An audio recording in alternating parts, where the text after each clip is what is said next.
আওয়ামী লীগকে নিষিদ্ধ করার দাবিতে জাতীয় নাগরিক পার্টির ঢাকা মহানগরের উদ্যোগে বিক্ষোভ সমাবেশ। সেখান থেকে আপনাদেরকে এই মুহূর্তে সংযুক্ত করে দেখানোর চেষ্টা করছি এই মুহূর্তের চিত্র।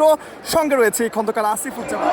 দর্শক, পাখির চোখে আপনারা যেমনটি দেখতে পাচ্ছেন, জাতীয় মসজিদ বাইতুল মোকাররমের প্রধান ফটকের সামনের যে সড়কটি রয়েছে সেখানেই বিক্ষোভ সমাবেশের মঞ্চটি তৈরি করা হয়েছে এবং মঞ্চে এই মুহূর্তে জাতীয় নাগরিক পার্টির কেন্দ্রীয় নেতৃবৃন্দরা উপস্থিত রয়েছেন এবং তারা বক্তব্য রাখছেন এবং তার ঠিক সামনের সারিতেই রয়েছে জুলাই আন্দোলনে যারা আহত হয়েছেন, যারা নিজের শরীরের বিভিন্ন অঙ্গ হারিয়েছেন, যারা এখনো পর্যন্ত হাসপাতালের বেডে কাতরাচ্ছিলেন, তারা সামনের সিটে রয়েছেন। তারা হাসপাতাল থেকে ছুটে এসেছেন জুলাই আন্দোলনে যারা গণহত্যা চালিয়েছে তাদের বিচারের দাবিতে।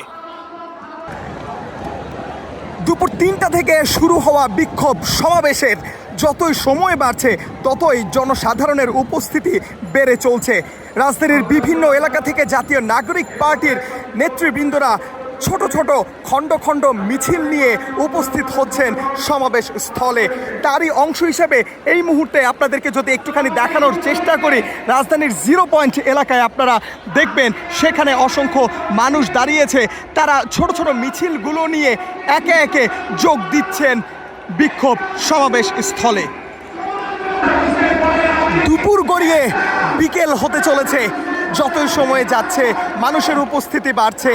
একে একে নেতৃবৃন্দরা বক্তব্য রাখছেন আওয়ামী লীগকে নিষিদ্ধ করার দাবিতে, তুলে ধরছেন তাদের যে অন্যায় অবিচার। বান্ডেল থাকলে প্রতি সেনমানিতে টাকা বাঁচবে।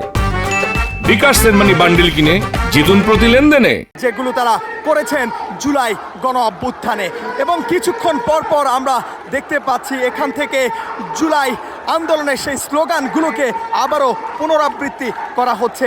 এবং দর্শক, কালের কণ্ঠে খন্দকার আসিফুজ্জামান এই মুহূর্তে পাখির চোখে আপনাদেরকে দেখানোর চেষ্টা করছি জাতীয় নাগরিক পার্টির ঢাকা মহানগরের আয়োজনে আওয়ামী লীগকে নিষিদ্ধ করার দাবিতে বিক্ষোভ সমাবেশ স্থল থেকে, যেখানে আপনারা দেখতে পাচ্ছেন মানুষের উপস্থিতি এবং এই মুহূর্তে কেন্দ্রীয় নেতাকর্মীরা বক্তব্য রাখছেন। এবং দর্শক, আরেকটি বিষয় যেটি আপনাদেরকে জানাচ্ছিলাম, সময় যত বাড়ছে ততই কিন্তু খণ্ড খণ্ড মিছিলগুলো বিক্ষোভ সমাবেশ স্থলের দিকে এগিয়ে আসছে এবং এই মুহূর্তে আওয়ামী লীগকে নিষিদ্ধ করার দাবিতে ঐক্যমত্য পোষণে সবাই মঞ্চে দাঁড়িয়েছে।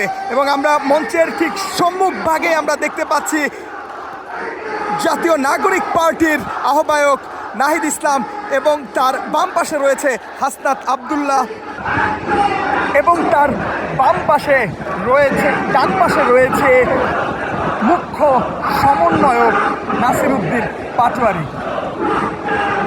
এবং এই মুহূর্তে চলছে সেই স্লোগানগুলো, যেই স্লোগানে জুলাই অভ্যুত্থান হয়েছিল, সেই স্লোগানগুলো স্পিরিট জুগিয়েছিল সাধারণ ছাত্র জনতার মধ্যে।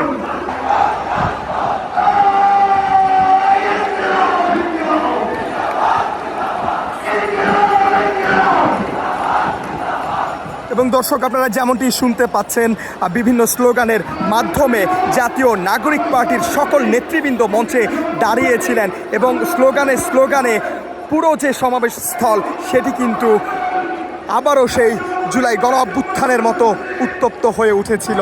এবং আমরা দেখতে পাচ্ছি মঞ্চের সামনে সারিতেই বসেছেন জাতীয় নাগরিক পার্টির আহ্বায়ক নাহিদ ইসলাম, তার পাশে রয়েছেন সদস্য সচিব আক্তার হোসেন, তার পাশে রয়েছেন হাসনাত আবদুল্লাহ এবং তার ঠিক পাশেই রয়েছেন সামান্তা শারমিন এবং সামান্তা শারমিনের পাশে সার্জিস আলম এবং অন্যান্যরা।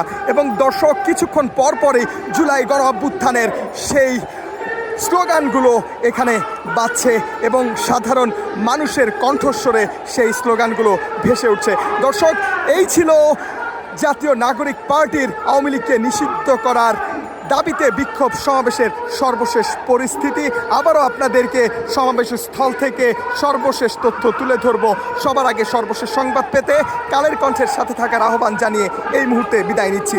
খন্দকার আসিফুজ্জামান, কালের কণ্ঠ, ঢাকা।